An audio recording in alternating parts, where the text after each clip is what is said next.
नमस्कार, state news Haryana में आपका स्वागत है। मैं हूं अमित अमन और आज हमारे साथ मौजूद हैं अखिल भारतीय जाट महासभा के हरियाणा के प्रदेश अध्यक्ष, रेवाड़ी के जिला अध्यक्ष और जाट महासभा से ही एक और व्यक्ति भी हमारे साथ, जो सदस्य हैं उनके, वो भी मौजूद हैं। और आज हम चर्चा करने वाले हैं जो अध्यादेश सरकार लाई है, केंद्र सरकार जो लाई है किसानों के लिए, उस पर बात हो रही है। और आज जो दिन रखा गया था रैली के लिए, जो किसान अपनी रैली निकालना चाहते थे पीपली में, हरियाणा के अंदर, तो वहाँ पे आज जगह जगह पे, सिर्फ वही नहीं, जगह जगह पे आज लाठीचार्ज भी हुआ है। और जितने भी किसान वहाँ पहुँचने की कोशिश कर रहे थे उनको भी रोका गया। बाकायदा जो इन्हीं के सरकार के अंदर, अगर मैं बात करूँ इनकी सरकार के ही एक विधायक बलराज कुंडू, जो कि महम से विधायक हैं, वो भी जाने की कोशिश कर रहे थे, तो उनको भी रोकने की कोशिश की गई है।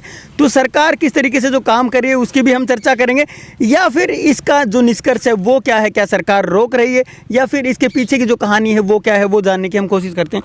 सर, सबसे पहले तो स्टेट न्यूज़ हरियाणा में आपका स्वागत है। Thank you. सर, आप ये बताएं, आज जो भी कुछ हुआ है वो एक तरीके से निंदनीय तो है ही, लेकिन उसके पीछे का जो कारण है वो आपको क्या लगता है? क्या किसानों के साथ सही में अत्याचार हो रहा है, या फिर उसके पीछे सरकार की कोई नई चाल है, या और कुछ है?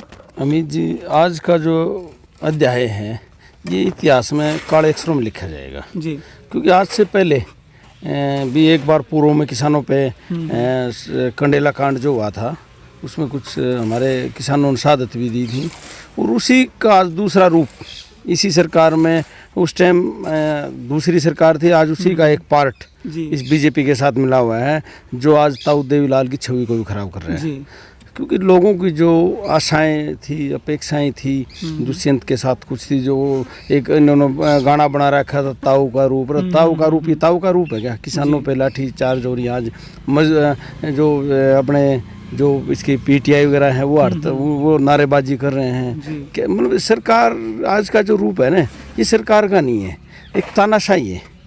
पता नहीं आज इस सरकार को कौन चला रहा है, किसकी बैसाखी पे सरकार खड़ी है।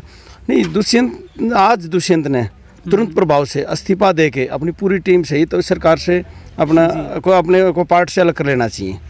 और आज का जो ये अध्याय है इसकी हम निंदा करते हैं और निंदनीय है। किसानों, यार आज किसानों को क्या है, आतंकवादी है क्या? आज जो किसानों पे लाठी चार्ज की है इसका क्या औचित्य होगा, क्या मतलब, क्या सरकार क्या सिद्ध करना चाहती है? सरकार आज कोरोना की आड़ में और किसानों पे अत्याचार कर रही है, लेकिन अगर हम इसी को अगला अलग से दूसरा पार्ट देखें तो आज से पहले कुछ दिन पहले इसमें एक नया प्रदेश अध्यक्ष की ताजपोशी हुई थी, जिसको भी कहीं न कहीं पूर्व में कुछ घटनाएं थी, उसका कोई इनाम के तौर पर दी थी। और उस दिन से लगातार कुछ सामाजिक भी और भी संगठन उसका स्वागत कर रहे हैं, पगड़ी बांध रहे हैं। उस पगड़ी का ही सिला है आज किसानों पे लाठियाँ चल रही हैं, गोलियाँ चल रही हैं। क्या आज वो किसानों का मसीहा है? कोई उसको किसानों का कुछ बोल रहा था, अखबारों में मैंने स्टेटमेंट पढ़ी थी, आज ओपी धनखड़ को प्रदेश अध्यक्ष बनाया है, किसानों को लिए है, इस एरिया के लिए चौधर दे दी। अरे यही चौधर थी, उस चौधर का यही सिला था, उस ताजपोशी का यही मतलब था। अब तेरे को ताजपोशी होते इतनी गोलियाँ चलवानी है। सर, जो अध्यादेश की बात हो रही है, 3 अध्यादेश जो आए हैं, उनके अंदर आपको क्या खामी लगती है कि जिसके कारण जो किसान हैं उनको सड़कों पे उतरना पड़ा है, रैली करनी पड़ी? ऐसा है, कोरोना की आड़ में कहीं न कहीं किसानों को सरकार बेचने का काम कर रही है। जो आज किसान, पहली बात, आज किसान के पास है क्या? कुछ भी नहीं है। क्योंकि कुछ यूँ नहीं है, अगर किसानों को फसल का जो रेट है वो नहीं मिलता। आज किसान की जो लागत है वो कई गुना है, फसल के दाम है वहीं के वहीं खड़े हैं। तो उसकी आड़ में कहीं की जो ये अध्यादेश ला रही है, या तो इसके ऊपर और भी कई स्टेटमेंट आ जा रही थी, चौथा अध्यादेश सरकार ले आओ तुरंत प्रभाव से, ताकि किसान को किसी प्रकार का उसका नुकसान नहीं होगा, और उसमें किसान को एक सिक्योरिटी दी जाएगी। अब ये सिक्योरिटी है ताकि तेरे के फसल को या किसान पर किसी प्रकार की कोई दिक्कत नहीं आओगी। लेकिन ऐसा सरकार कोई कदम नहीं उठा रही है। सरकार एक बंदिश लगा रही है कहीं किसी के, भाई एक वो जो पुराने टाइम में नहीं था जो सर छोटू राम ने ख़त्म करी थी, भाई कापी फिर लागू करने जा रही है। सर, मैं एक चीज़ नहीं समझ पाया आज के एपिसोड के अंदर, आड़ती भी साथ हैं और किसान भी साथ हैं। दोनों। लेकिन सिचुएशन ऐसी बनती हैं, आड़ती को जब भी हम देखते हैं तो एक बिचौलिए के रूप में देखा जाता है आड़ती को। तो अगर किसान का नुकसान है तो आड़ती को फ़ायदा होना चाहिए, और आड़ती का अगर नुकसान है तो किसान को फ़ायदा होना चाहिए। तो यहाँ पे लेकिन दोनों ही साथ हैं, तो ये कंडीशन क्या बनी ऐसा कि दोनों का ही नुकसान हुआ है? एक्चुअल में जो अध्यादेश के अंदर है वो ये है कि किसान अगर चाहे तो अपनी फसल कहीं बेच सकता है, मंडी के अलावा कहीं बाहर बेच सकता है, और आड़ती के लिए भी है कि वो भी बाहर से खरीद सकता है, ज़रूरी नहीं कि मंडी के अंदर ही खरीदे। तो इस सिचुएशन को कैसे देखते हैं? फिर उसकी गारंटी कहाँ हुई सरकार उसके किसान की? भाई किसान का जो रेट वो कहाँ मिला? आज जो लड़ाई है किसान की लड़ाई है, हमारा को रेट सही मिलना चाहिए, फसल का दाम सही मिलना चाहिए।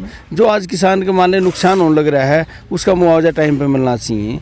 लेकिन ये तो किसान को एक ऐसे गड्ढा खोदने लग रहे हैं, आगे उसका किसान को निकलने का मतलब ही नहीं, कोई उससे बाहर निकला।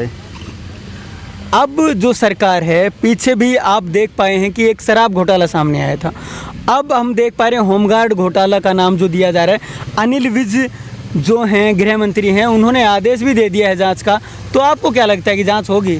ऐसा है, ये जांच पीछे अनिल विज ने दारू घोटाले की भी की थी, शराब घोटाला भी हुआ था, बाइव रजिस्ट्री घोटाला भी हो रहे हैं। इस सरकार के अंदर काम क्या, घोटाले तो नहीं हो रहे हैं। अगर इस सरकार ने 5 साल तो पीछे हो लिया, 1 साल लगभग, शायद 1 साल के नज़दीक अब ये हो लिया, इन्होंने 6 साल में कोई एक काम करा होता था सिवाय घोटाले के। घोटाले तो अगर आप जहाँ भी इनके कागज उठाओ वहीं घोटाले हैं। लेकिन आज के दिन, आज तो इतिहास का सबसे काला दिन है, जो आज किसानों पे, मजदूरों पे, भाई जो आड़ती हैं उनके ऊपर लाठीचार्ज करना। अरे धारा 144 लगाना, क्या तू क्या भाई, धारा 144 किस बेस में? जिस दिन आप लोगों ने रोहतक में एक प्रोग्राम कर रहे थे आपके अध्यक्ष का, उस दिन इतनी पब्लिक थी, उस दिन धारा 144 कहाँ थी? डिस्टेंस, उस दिन आपका सोशल डिस्टेंस कहाँ था? तो ये सब ड्रामेबाजी हैं। कोरोना के आड़ में किसानों को, मजदूरों को, छोटे व्यापारियों को, सबको कुचला जा रहा है। सर आप बताएं, आप जो आज जो भी घटना हुई है इसको कैसे देखते हैं, किस रूप में देखते हैं? देखिए, मैं इस घटना के बारे में आपको एक छोटा सा बताना चाहूँगा। छोटी सी बात ये है, किसान कौम एक कमेरी कौम है, एक करोड़पति अरबपति कोई इंडस्ट्रियल कौम नहीं है। ये एक आम लोग हैं। जैसे कि आप कह रहे हैं इस अध्यादेश के बारे में, आपने एक चीज़ सुनी है कि एक किसान अपनी फसल को आज इंडिया की किसी भी मंडी में बेच सकता है। तो क्या आपको लगता है कि ये पॉसिबिलिटी है कि यहाँ का किसान अपनी फसल को बिहार बेचने ले जाएगा? क्या वो इतना सक्षम है? क्या उसके पास इतने संसाधन हैं कि वो इतना किराया वहन करके वो वहाँ की मंडी में अपनी फसल को लेकर बेच पाएगा? अगर वो वहाँ तक लेके जाएगा तो उस फसल के अंदर उसका किराया इतना लग जाएगा जिसका उसको रेट ही नहीं मिलना। तो इस किस्म की चीज़ें क्यों की जा रही हैं कि एक किसान को एक आधार कुछ किस तरीके का देने की कोशिश कर रहे हैं? उसको उलझा क्यों रहे हैं लोग? अपनी जिम्मेवारियों से भाग क्यों रहे हैं? वो अपनी जिम्मेवारियों से भाग रहे हैं कि हमें कहीं किसान को यहीं पे उसका उचित मूल्य देना पड़ जाए, उसको मंडियाँ देनी पड़े, मंडियों में खरीदारी की प्रॉब्लम ना हो, सरकार के ऊपर कोई चीज़ ना आए, वो फ्री हो जाए, उसको कहीं भी छोड़ दिया जाए, वो कहीं भी जाके अपनी फसल बेचे। इस किस्म की जो सोच तैयार की जा रही है, वो अपनी जिम्मेवारियों से भागने की सोच तैयार की जा रही है। लेकिन अगर हम मंडियों की बात करें, क्योंकि मंडियां तो अगर वैसे देखी जाए तो गवर्नमेंट ही टेक ओवर करती है सबको, तो वहाँ के जो रेट्स हैं उनमें तो मुझे नहीं लगता कि बहुत ज़्यादा डिफरेंस होगा या इस तरीके का होगा कि जिससे कि हमें लगे कि वो किसान जाके वहाँ बेच पाए। नहीं, ऐसा कोई डिफरेंस नहीं होगा, लेकिन एक स्टेट के वाइज थोड़ा थोड़ा डिफरेंस होता है। लेकिन वो थोड़ा डिफरेंस दिखाने के लिए भी है। लेकिन आप उसमें ये देखिए ना कि क्या ये जो संभावना है, क्या कोई किसान लेके जाएगा क्या मध्य प्रदेश में अपनी फसल बेचने के लिए? यहाँ से कौन बिहार लेके जाएगा, कौन आसाम लेके चला जाएगा? कोई फसल इतनी दूर अपनी लेके बेचने कैसे जाएगा? ये पॉसिबिलिटी नहीं है। सिर्फ बात को घुमाने का तरीका भर है, एक बात को घुमाना है और अपने ऊपर एक सिरदर्दी लेने से बचना चाहती है सरकार। सिरदर्दी क्या है? कुछ नहीं है। सिरदर्दी उस किसान की ले रहे हैं जिस किसान से, ये वही किसान है, शायद खट्टर सरकार को याद होगा कुछ समय पहले कोरोना काल में इन्होंने ही कहा था कि ये जो भी किसान लोग हैं इस दौर में 50 किलो 40 किलो जिसी मदद कर सकते हैं अनाज की, वो सरकार की करें। ये वही लोग हैं जिनको आज इन्होंने लाठियां मारी हैं, इसीलिए ये शायद अनाज मांग रहे थे। वो अनाज शायद कुछ किसानों ने नहीं दिया, उसका आज इन्होंने बदला लिया है पीपली के अंदर, उन किसानों को जो मारा पीटा है। खास तौर पे आप कुछ वीडियो में देखेंगे इतने बुजुर्ग लोगों पे ऐसी लाठियां बांधी गई हैं। मुझे पुलिस महकमे से भी एक नाराज़गी सी है कि आप कुछ तो रहम करते। आपको आदेश है ऊपर से, चलो ठीक है, उस रैली को कामयाब ना करने के, सरकार के खिलाफ माहौल ना जाने देने के, लेकिन आप इस तरीके से निर्दयी होते हैं तो इसमें कहीं अपना लगता है कि आपके घर में भी खेती है, आपके घर में भी किसान लोग हैं, आप ऐसे कैसे सरकार के मतलब साथ जाके इस तरीके की निर्दयी हरकतें करते हैं? सर क्या आप इसको भी एक कांड के तरीके से जोड़ना चाहेंगे, जैसे कि पहले भी जो सर बता रहे थे अभी पहले भी किसानों के साथ हुआ था, तो ये भी क्या लाठी कांड से जोड़ के इसको देखा जा सकता है? हम इसे कांड के तौर पे नहीं देखेंगे, हम इसे सिर्फ एक तौर पे देखेंगे कि एक कांड तो क्या रह गया आज एक वक्त आ गया है कि पहले किसी वक्त में पुलिस जब लाठियां बांध देती थी किसी भी महकमे में, कहीं पे भी इस तरीके की हरकतें कर देती थी पुलिस, एक वक्त होता था तो वो कांड बन जाता था। बट अब कांड क्या रह गया? अब आप देखोगे किस किस को लाठियाँ ना बांधी गई सरकार के दौरान। PTI आपके सामने मौजूद हैं, अतिथि अध्यापक आपके सामने मौजूद थे, पता नहीं कितने ऐसे आपके ग्रुप 4 के सदस्य हैं, 3 के सदस्य हैं जो उनके साथ हुआ है। हर जिस लोगों ने भी, बेरोजगारों ने आवाज़ उठाई उनको भी लाठियों से, ये कांड नहीं रहे अब, ये लाठियां मारना एक चलन बन गया है सरकार का। ये कोई इनके खिलाफ आवाज़ उठाता है तो इनका पहला ही एक्शन ये होता है कि पुलिस को कि मारो इनको, लाठियों से मारो इनको, उठाओ भगाओ। ये सुनना ही नहीं चाहते किसी की, एक तानाशाह रूप ले चुके हैं। ये भी एक वक्त होता है कि आप कुछ समय के लिए तानाशाह रख सकते हैं, अगर आप हद से ज़्यादा तानाशाही पे जाएंगे तो शायद इसका आप जो मुझसे क्वेश्चन कर रहे थे उसका एक आंसर दे दूं कि जो भी आज तक नेता हुए हैं ऐसे जिनके राज में इस तरीके की हरकतें हुई हैं, किसानों पे लट लगे हैं, वो मुख्यमंत्री दोबारा नहीं आए। अब देखते हैं खट्टर साहब दोबारा आ पाते हैं कि नहीं। अच्छा, जो एक एपिसोड था, आज आपकी मीडिया पे भी कुछ सवाल उठ रहे हैं। आज किसानों पे लाठी चार्ज है, मेरे हिसाब से किसी मीडिया वाले की हिम्मत नहीं आज उस एपिसोड को से दिखा दे। एक महाराष्ट्र का एपिसोड चल रहा है, अरे चलो उसके कोई फ्लैट है तोड़ दिया, कुछ नुकसान हो गया, अरे यहाँ किसानों का क्या हो रहा है? मीडिया की नज़र उसके ऊपर है। कहीं न कहीं ये जो सरकार कहीं भी गलत कानून पास कर रही है, गलत काम कर रही है, उसको दबाने के लिए मीडिया के अंदर उछा रही है। क्योंकि आज से पहले यूपी के अंदर एक बीजेपी सरकार का एक MLA था जिसने वहाँ सिंगर, क्या नाम सिंगर, प्रदीप सिंगर ने आज इसको आज कंगना रनौत है जो भी है, इसको आज ZY की सुरक्षा दे रखी, शायद दे दी।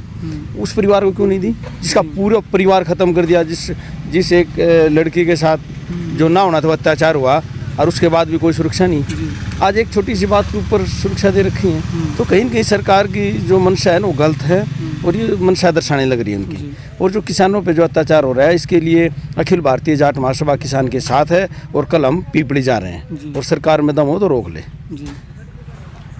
तो आप देख सकते हैं जो अखिल भारतीय जाट महासभा के जो लोग हमारे साथ मौजूद थे, प्रदेश अध्यक्ष की बात करें या जिला अध्यक्ष की हम बात करें, तो इन्होंने साफ साफ अपनी जो बातें हैं वो रखी। इनका कहना है साफ साफ कि सरकार जो है वो किसानों के ऊपर अत्याचार कर रही है और कल ये भी वहीं पीपली पहुंचने वाले हैं। और इनका साफ साफ एक चेतावनी भरे शोर में कहना है कि सरकार अगर रोकना चाहे तो रोक के दिखा सकती है, लेकिन ये वहाँ पर पहुँचेंगे। जिस प्रकार के आप जो भी इन्होंने अभी जिक्र किया, कंगना रनौत जिस प्रकार से कह रही थी कि मुंबई मुझे पहुंचना है और रोक सकता है तो कोई रोक ले, तो इनका भी कहना उसी तरीके से है। लेकिन सरकार को कुछ ना कुछ समझना चाहिए, क्योंकि ये किसान भी उसी सरकार के अंदर हैं और उसी सरकार के ही ये भी नुमाइंदे हैं या ये उसी के लिए काम करते हैं जिसके ऊपर जो लाठियां हैं आज सरकार बरसा रही है। तो सरकार को भी देखना चाहिए, प्रशासन को भी इतना ख्याल ज़रूर रखना चाहिए कि किसानों को कम से कम बख्श दिया जाए, इस तरीके की जो हरकतें हैं वो ना करें, या फिर इनके लिए कोई ऐसी चीज़ें की जाए कि ये किसान अपने आप को महफूज समझें या इनका जो मूल्य है उसको बढ़ाया जाए। या जिस प्रकार से जो किसान है वो आंदोलन अगर करते रहेंगे, तो अन्नदाता अगर आंदोलन करता रहेगा तो फिर देश को खिलाएगा कौन? ये एक सबसे बड़ा सवाल है। मैं अपने सहयोगी कमल के साथ अमित अमन, स्टेट न्यूज़ हरियाणा।